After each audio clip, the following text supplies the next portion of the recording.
In Mumia's East constituency in Kakamega County, Baraza questioned the rationale behind the bill's rejection, noting that devolved units require more funds to implement projects. The National Assembly earlier rejected a bid to increase allocation to counties in favor of the National Government Constituency Development Fund.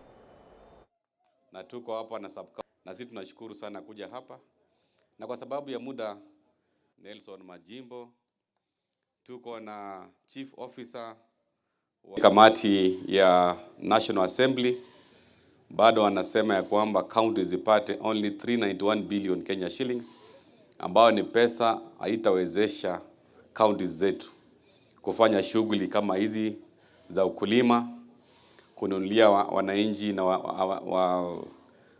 wananchi wetu mbolea, mahindi.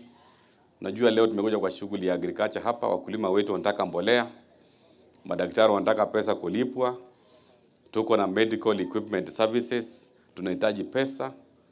So tungependa kuhimiza kamati ya budget ya kwamba you need to reconsider ile proposal ya Senate ya kuongezea counties pesa kutoka shilingi bilioni 385 hadi shilingi bilioni 415.9.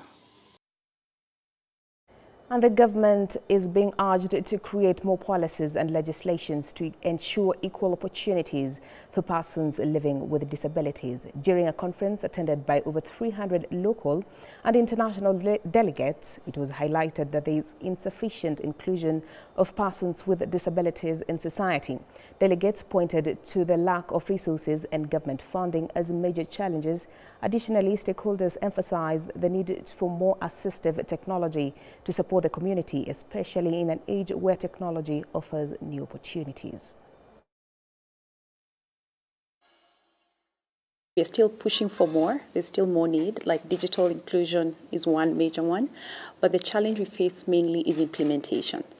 So if we can focus on implementation, then we can be able to make some progress.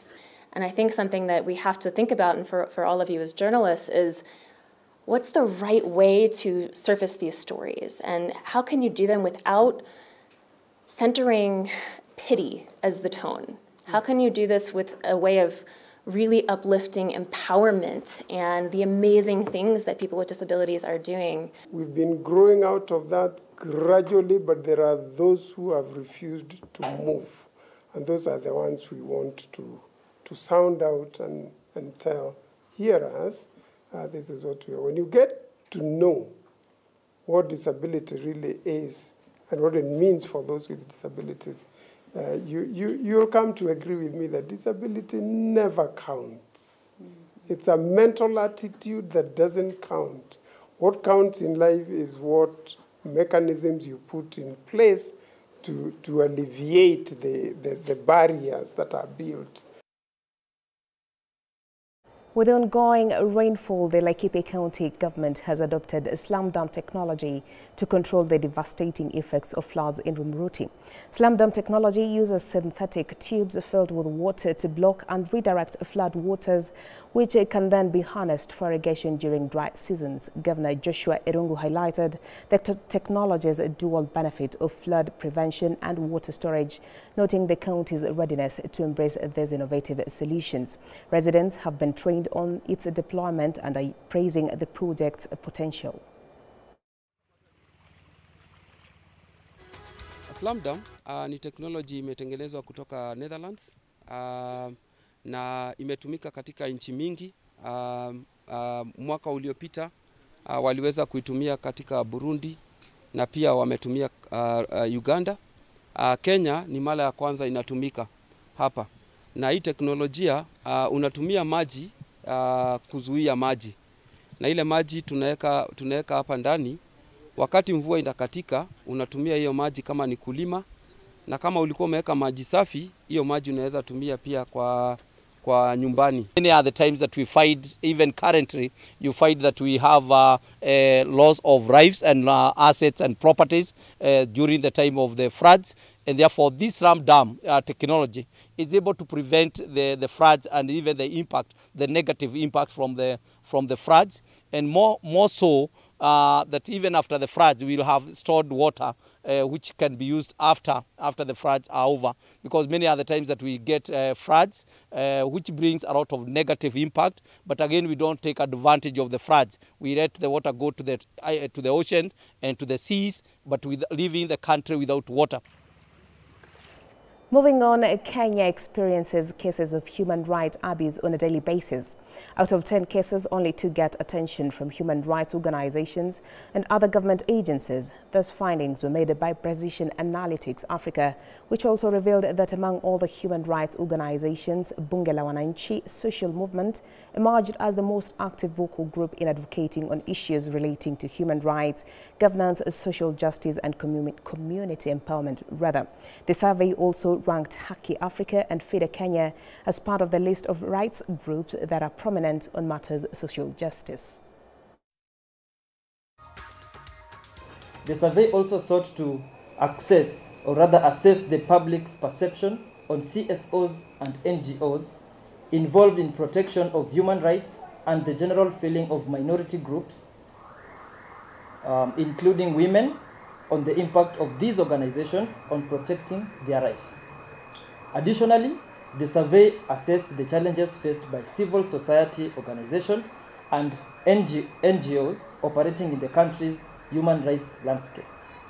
May it be brought to the attention of the readers of this survey report of probable inadequacies that the report may not have covered everything in relation to CSOs and NGOs intervention in advancing human rights. The study was conducted by Precision Analytics Kenya from 26th March to 13th April 2024. The country's transition to green energy is gaining momentum, particularly in the transport sector. Numerous digital transport companies are now striving to replace their fuel-powered vehicles with electronic ones to keep pace with this shift. In March, the Ministry of Roads and Transport introduced the first electric mobility, e-mobility, draft policy. Cabinet Secretary Kipchumba Murkomen stated that this policy will guide the transition across all transport modes, including road, rail, air, and maritime. Recently, Farah's Digital Cab announced an ambitious plan to convert 62,500 of its 250,000 vehicles that were powered with electricity within the next year. Several institutions, APSA being one of it, and e-mobility, to ensure that we increase the earnings for our drivers and also to enable them on electric and powered vehicles, to just make sure that we increase on their earnings and make their work better and their lives better.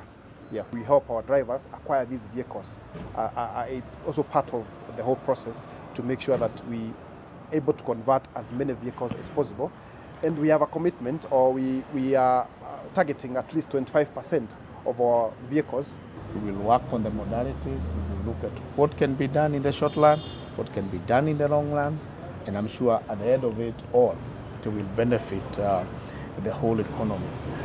We are also keen to use our digital platforms for the Farasi drivers so that they are able to have their payments made digitally. We're also looking to empowering them. A very interesting discussion we have had today on a concept on She on Wheels. These are the lady drivers who are driving the Farasi cabs. It's a discussion that we will progress within our She proposition. Kaya elders and religious leaders drawn from Msambweni in Kwale County have taken the forefront in an effort to combat early marriages and pregnancies among young girls in the region. Speaking during a community gathering that brought together 7 villages in Msambweni, the elders emphasized the need to drop some of the cultural beliefs that still do advocate for the 2 vices.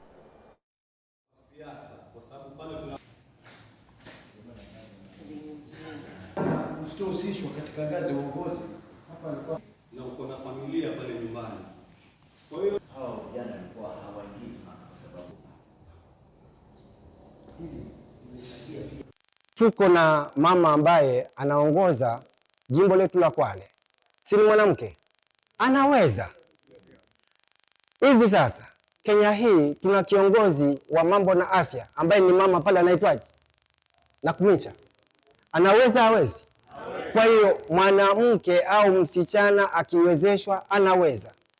Wazee wa kaya, nikiwa mimi mmoja wapo, tunasisitiza, tunapiga vita kwamba mila potofu zipotee. Lazima msichana asomeshwe, mvulana asomeshwe, wala msichana sio kweti abaki nyumbani manake ni mtu wa kuolewa, ni mama, atakuwa mama tu wa kuzaa. Tangu mradi huu wa SHILD ulivyoanza, tumeona kwamba kuna mafanikio ama matumaini kwa sasa. Kwa sababu vyenye tumeanza kulingana na jamii yetu na paka wasichana wenyewe walikuwa kwenye mradi katika hivi jiji 7 umeleta improvements. Kwa mfano, hapo mwanzo wasichana walikuwa hawajajielewa, walikuwa hawajaelimika, lakini walivyoletwa pamoja wakakuwa empowered, waliweza kuunda movement yao. And with that, we've come to the end of K24 Newscast. Many thanks for keeping me company. My name is Bentura Komboka, and our sign language interpreter for this hour has been Walter Asewe. Do have yourself a good afternoon.